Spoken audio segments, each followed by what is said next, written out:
కార్యక్రమ ముఖ్య అతిథి రాష్ట్ర ముఖ్యమంత్రి వర్యులు అన్న రేవంత్ అన్న గారికి, వేదిక మీద ఉన్న ఇతర మంత్రివర్గ సభ్యులందరికీ, పెద్దలకి, వేదిక ముందు ఉన్న మిత్రులారా, పెద్దలారా, అందశ్రీ మనల్ని వదిలి ఆయన పాటను మాత్రమే మన ముందు ఉంచి వెళ్ళారు. గుర్రం జాషువా గారు 80 ఏండ్ల కిందట ఒక మాట రాశారు. గుర్రం జాషువా గుంటూరు జిల్లా వినుకొండలో పుట్టాడు. ఆయన రాసిన మాట ఏమిటంటే, రాజు మరణించనొక తార రాలిపోయి, సుకవి మరణించనొక తార గగనమెక్కే, రాజు జీవించే రాతి విగ్రహములందు, సుకవి జీవించే ప్రజల నాలుకలయందు అనే మాట ఉన్నది. రాజులకి విగ్రహాలు నిర్మాణం చేస్తారు, ఆ విగ్రహాల్లో రాజులు ఉంటారు, కానీ సుకవి ప్రజల నాలుకల మీద ఉంటారు. ఆ సుకవి ఇవ్వాల అందశ్రీ మన ప్రజల నాలుకల్లో, తెలంగాణ మొత్తం తెలుగు ప్రజల నాలుకల మీద ఉన్నాడు. అందశ్రీ ప్రత్యేకత ఏమిటి అంటే, చాలామంది ఒక తరం కవులందరూ మనల్ని వదిలి వెళ్ళిపోయారు. తరం వెళ్ళిపోతున్నదో అని గోరటి వెంకన్న ఒక అద్భుతమైన పాట రాశాడు. ఆ తరములో మొట్టమొదలు ఈ తెలంగాణ నేలని చైతన్యం చేసిన గూడంజన్న, ఊరు మనదిరా, ఈ వాడ మనదిరా, పల్లె మనదిరా, ప్రతి పనికి మనమురా, గట్టు మీన దొరోడేమో చెట్టు లక్క నిలచుండి, ఆలు నుండి తల్లి దాకా వాయు వరుస లేకుండా, కొట్టుడేందిరో వాడి తిట్టుడేందిరో, దొరయేందిరో నడుమ దోపిడేందిరో అని గూడంజన్న రాశాడు. గూడంజన్న 1972లో ఈ పాట రాస్తే, ఆ పాటను అందుకొని ఎంతో మంది పాట కవులు ముందుకొచ్చారు. గద్దరన్న మనందరికీ తెలుసు, మొత్తం తెలుగు సాహిత్యాన్ని హిమాలయ శిఖరాల ఎత్తుకు ఎదిగించినటువంటి రాసినటువంటి అన్న గద్దరన్న మన ముందు ఉన్నారు. గూడంజన్న, గద్దరన్న, ఆ వరుస క్రమంలో అందశ్రీ అన్న. ఈ అందశ్రీ అన్నకి, ఈ అన్నలకి, మిగతా వారికి కవులకి, పాట కవులకున్న ప్రత్యేకత ఏమిటంటే, గూడంజన్న డిగ్రీ వరకు చదువుకున్నాడు, గద్దరన్న డిగ్రీ వరకు చదువుకున్నాడు, గోరెటెంకన్న పీజీ వరకు చదువుకున్నాడు. అందశ్రీ అన్న అక్షరాలు నేర్చుకోవడానికి ఒక పెద్ద యుద్ధమే చేశాడు. కనుక ఒక పెద్ద యుద్ధము చేసి, ఈ కవిత్వం నాకెందుకు రాదు అని ఒక ప్రశ్న వేసుకున్నాడు. చాలామంది నన్ను అడిగారు, అందశ్రీ అన్న పద్యంలాగా ఎందుకు రాస్తాడు పాటని, గద్దరన్నలాగా, గూడంజన్నలాగా, గోరెటి వెంకన్నలాగా పాటను ఎందుకు రాయడు అని అడిగినప్పుడు నాకు ఒకటి గుర్తుకొచ్చింది. ఆనాడు గుర్రం జాషువా సంస్కృతం నేర్చుకుందామని స్కూలుకు వెళితే సంస్కృతం నేర్పకుండా స్కూల్ నుంచి బయటికి నెట్టేశారు. నెట్టేసిన తర్వాత తన మిత్రుని ద్వారా సంస్కృతం నేర్చుకొని, బ్రాహ్మణ కవులారా, మీకు నేను ఏమాత్రం తీసిపోను, మీరు రాసిన పద్యంతో కన్నా నేను ఎక్కువగా పద్యం రాయగలనని గుర్రం జాషువా నాడు నిరూపించాడు. ఆ తరువాత అక్షరానికి దూరమైన మనిషి, ఊరికి దూరమైన మనిషి, తల్లిదండ్రులకి దూరమైన మనిషి, తల్లిదండ్రులే లేరని ప్రకటించుకున్న మనిషిలు ఎక్కడికి వెళ్ళాడు? అడవుల్లోకి వెళ్ళాడు, ప్రకృతిలోకి వెళ్ళాడు. పక్షులు, చెట్లు, చేమలు, పుట్టలు చుట్టాలుగా మారిపోయాయి. ఆ క్రమంలో నడుస్తూ ఉన్నప్పుడు, పరిగెత్తుతూ ఉన్నప్పుడు, పసులగాస్తున్నప్పుడు కాళ్లకు ముళ్ళు గుచ్చుతే ఆ ముళ్ళు రక్తం కారుతూ ఉంటే చీము నెత్తురై పారిన ఆ పాదాల నుంచి, ఆ నోటి నుంచి, శరీరము నుంచి పాట తప్ప ఇంకొక ఆధారం లేదు ఆయనకి. పాటలో భాగమయ్యాడు, పాటనే శరీరంగా మారిపోయాడు. కనుక మెల్లగా ఆయన పద్యాన్ని నేర్చుకోవటం మొదలుపెట్టాడు. యక్షగానాన్ని విని యక్షగానం నుంచి పద్యం నేర్చుకున్నాడు. పల్లెటూర్లలో కోలాటం పాటలు విని పాట నేర్చుకున్నాడు. బతుకమ్మ పాటలు విని పాట నేర్చుకున్నాడు. ఇది అల్లికా వారసత్వం, ఇది రాత వారసత్వం కాదు, ఇది అల్లికా వారసత్వం. ఒక మంచాన్ని తాడు తీసుకొని అల్లుతాం మనం, ఒక బుట్టని ఎదురు కమ్మలతో అల్లుతాం మనం. ఎట్లయితే బుట్టని, మంచాన్ని అల్లుతామో, పాటని ఎవరు అల్లుతారయ్యా అంటే చదువు రాని వాళ్ళు పాటని అద్భుతంగా అల్లుతారు. అట్లాంటి ఒక అద్భుతమైన రచన మనకి అందశ్రీ అన్నలో కల్పిస్తుంది. కనుక ఎవరికి తీసిపోనట్లుగా మీరు చూడండి, నా జ్ఞానాన్ని ఎవరైనా సరిచేయవచ్చు. 29 రాష్ట్రాల్లో, భారతదేశంలో రాష్ట్ర గీతము రాసిన వ్యక్తి, చదువురాని వ్యక్తి రాష్ట్ర గీతం రాసిన వాళ్ళు, అట్టడుగు వర్గం నుంచి వచ్చి రాష్ట్ర గీతం రాసిన వారు బహుశా ఎవరు ఉండకపోవచ్చు. ఆయన రాష్ట్ర గీతం రాసిన తొలి రోజుల్లో తెలంగాణ సమాజం ప్రకటించుకున్నది.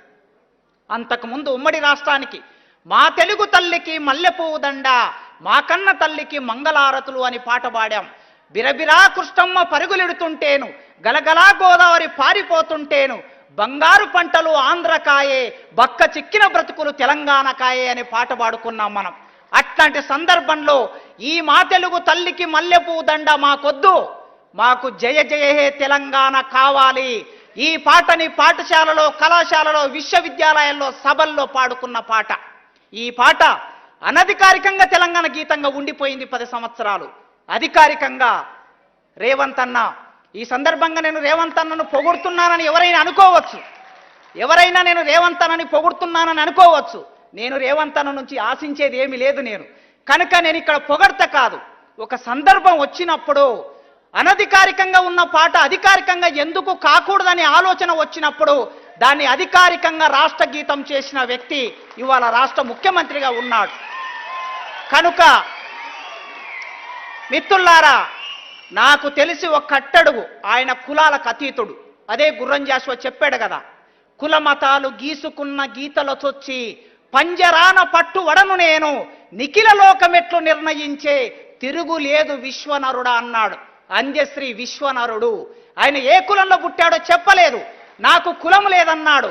కులము లేదని ప్రకటించుకోవటం మామూలు విషయం కాదు, అసాధారణమైన వ్యక్తులు మాత్రమే ఆ మాట మాట్లాడగలరు. అలా ప్రకటించుకున్న వ్యక్తి ఇవాళ ఈ రాష్ట్ర గీతం రాసిన రచయితగా మారాడు. కనుక అట్టడుగు వర్గం నుంచి వచ్చిన వ్యక్తి పాటను చేతబడితే మీరు చూడండి. ఈ సందర్భంగా ఒక రిక్వెస్ట్ చేస్తున్నాను నేను. మొత్తము తెలుగు నేల మీద ప్రజా ఉద్యమాలు వచ్చినప్పుడల్లా పాటలు రాసిన వాళ్ళందరూ వాళ్ళ సామాజిక వర్గాన్ని చూస్తే వాళ్ళందరూ దళితులే. గూడంజన్న దళితుడు, గద్దరన్న దళితుడు, గోరటి వెంకన్న దళితుడు, ఇక్కడ సజీవ సాక్ష్యంగా ఉన్న జయరాజన్న దళితుడు, అందశ్రీ అన్న ఒకవేళ ఆయన ఒప్పుకోకపోయినా ఆయన పుట్టిన సామాజిక వర్గం నుంచి వచ్చాడు గనక తెలుగు సాహిత్యాన్ని పునీతం చేసిన వ్యక్తులు ఎవరయ్యా అంటే ఊరికి దూరంగా అంటరాని గుడిసెలో పుట్టిన వాళ్ళే. అందుకే తెలుగు సాహిత్యంలో ఈ పాటకి దక్కవలసినంత గౌరవం ఇవాళ రాష్ట్ర గీతంగా దక్కింది. ఇంకా జరగవలసింది ఏమిటంటే ఉస్మానియా విశ్వవిద్యాలయంలోనూ తెలుగు విశ్వవిద్యాలయంలోనూ ఈ పాటల మీద ప్రత్యేకంగా పరిశోధన చేయడానికి ఒక కళాపీఠాన్ని నెలకొల్పి లేదా ఒక పరిశోధన కేంద్రం నెలకొల్పి దానికి కావలసిన నిధులని ప్రభుత్వం వైపు నుంచి ఇస్తే ఈ పాట గొప్పతనం ఏమిటో వేల సంవత్సరాల కిందట రాసిన నన్నయ్యలాగా ఈ పాట గొప్పతనం కూడా నిలబడుతుంది. ఈ సందర్భంగా పెద్దలందరూ ఉన్నారు.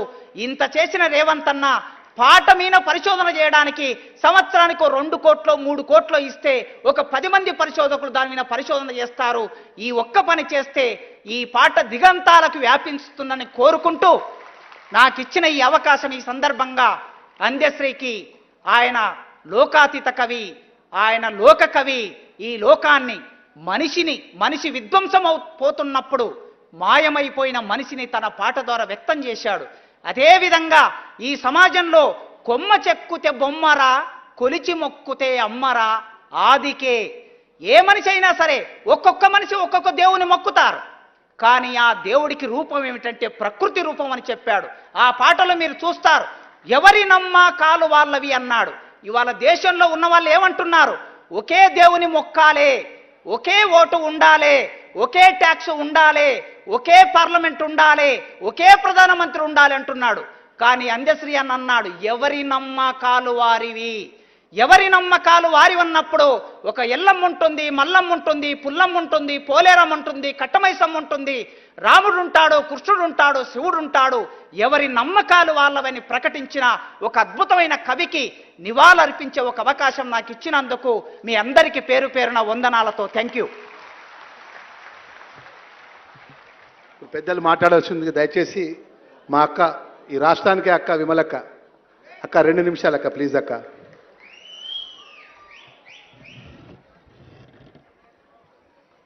సభకు ఉద్యమాభినందనలు. అధ్యక్షత వహిస్తున్నటువంటి లక్ష్మణన్న గారికి, వేదిక మీద పెద్దలు గౌరవనీయులు ఈ రాష్ట్ర ముఖ్యమంత్రి వర్యులు రేవంత్ రెడ్డి గారికి, మహేష్ అన్న గారికి, పెద్దలు హనుమంతన్న గారికి, పొన్నమన్న గారికి, అన్న దామోదరన్న గారికి, తదితర పెద్దలందరికీ, వేదిక మీద ఉన్నటువంటి ఇక్కడికి విచ్చేసినటువంటి అందరికీ కూడా మిత్రులారా, అందశ్రీ అన్నతో పాటు అధికారులు మీ సమస్యలు పట్టించుకోవట్లేదా? నెలల తరబడి మిమ్మల్ని ఇబ్బంది పెడుతున్నారా? మీ సమస్యకు ఎవరు స్పందించట్లేదా? సమస్య ఏదైనా ఎక్కడి నుంచైనా వెంటనే క్యూన్యూస్ కాల్ చేయండి. మీ తరఫున మేం బాధ్యత తీసుకుంటాం. కాల్ చేయాల్సిన ఫోన్ నెంబర్ 8499019921. పబ్లిక్ వాయిస్, సామాన్యుడి ప్రశ్నాస్త్రం. ప్రతి గురువారం ఉదయం 10 గంటలకు మీ క్యూన్యూస్ హెచ్డీలో నవంబర్ 6 నుంచి ప్రారంభం.